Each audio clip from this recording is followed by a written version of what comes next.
BNP সহ ৩ দলের সঙ্গে বৈঠকে বসছেন যুক্তরাষ্ট্রের দক্ষিণ ও মধ্য এশিয়া বিষয়ক উপসহকারী পররাষ্ট্রমন্ত্রী নিকোল চুলিক। রাজধানী ধানমন্ডিতে ইএমকে সেন্টারে আলাদা আলাদা সময়ে এই বৈঠক হবে। প্রথমে জামাতে ইসলামী, পরে এনসিপি আর বিকেলে বিএনপির সাথে হবে এই বৈঠক। আগামীকাল পররাষ্ট্র উপদেষ্টা তৌহিদ হোসেন, নিরাপত্তা উপদেষ্টা খলিলুর রহমান এবং প্রধান উপদেষ্টার সাথেও দেখা করবেন নিকোল।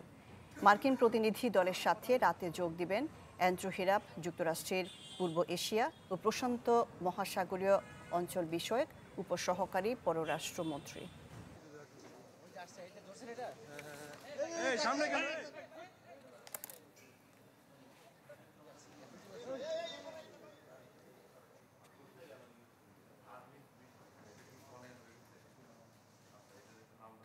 মার্কিন প্রতিনিধি দলের সাথে ৩ দলের বৈঠকের বিষয়ে আরও জানাতে যোগ দিচ্ছেন মোর্শেদ হাসিব।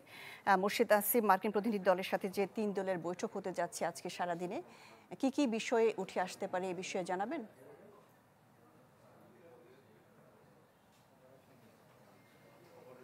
নিশ্চয়ই সারাজ, আপনি জানেন যে ৩ দিনের সফরে মার্কিনদের দুটি দল আসলে বাংলাদেশে এই মুহূর্তে এসছে। ডোনাল্ড ট্রাম্প দায়িত্ব নেবার পরে এটি আসলে প্রথম বায়োল্যাটারাল সফর।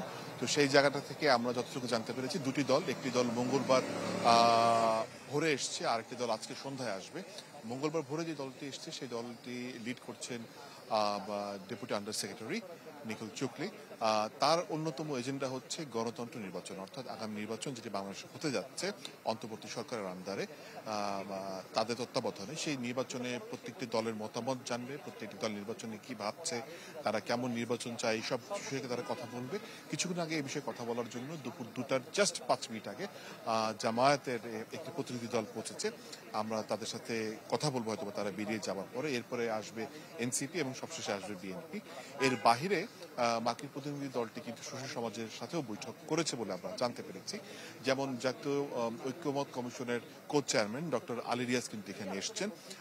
সে সবার আগে এসছে, সে বেরোলে হয়তো তার সাথে আমরা কথা বলতে পারবো যে তারা কি কি বিষয় জানতে চান। এমনিতে মার্কিনীরা মূলত নির্বাচন কেমন হবে, সেই নির্বাচনে সুষ্ঠু পরিবেশ আছে কিনা, ভোটাররা ভোট দিতে পারবে কিনা, এই বিষয়গুলো নিয়ে আপনারা জানেন সবসময় সোচ্চার ছিল। সেই জায়গাটা থেকে তারা বৈঠক করবে। যেহেতু ট্রাম্প প্রশাসনের দায়িত্ব নেওয়ার পরে এটি প্রথম বৈঠক, স্বাভাবিকভাবে রাজনৈতিক দলগুলো যদি নতুন যে ট্যারিফ, সেই ট্যারিফটা নিয়ে তাদের মতামত তুলে ধরে, সেটি হয়তো বা একটি দিক হতে পারে। আর এমনিতে রোহিঙ্গা সংকট নিয়ে তারা কথা বলবে বলে আমরা জানিয়েছি। আজকে সন্ধ্যায় যে প্রতিনিধি দলটি দিয়ে আসবে তাদের কিন্তু মূল ফোকাস হচ্ছে রোহিঙ্গা, এবং তাদের সাথে কিন্তু মিয়ানমারে নিযুক্ত মার্কিন ডেপুটি রাষ্ট্রদূতও বাংলাদেশে আসবে।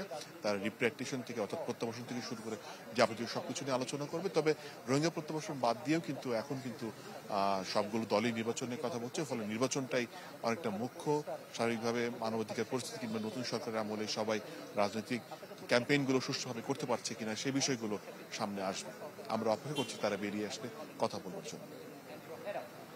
জি মোর্শেদ হাসিব, আপনাকে ধন্যবাদ। মার্কিন প্রতিনিধি দলের সাথে 3 দলের বৈঠক হতে যাচ্ছে আজ, এ নিয়ে জানাচ্ছিলেন মোর্শেদ হাসিব। বিশ্বমানের থার্মিক্স রড, সালাম স্টিল থার্মিক্স, দেশের একমাত্র থার্মিক্স রড।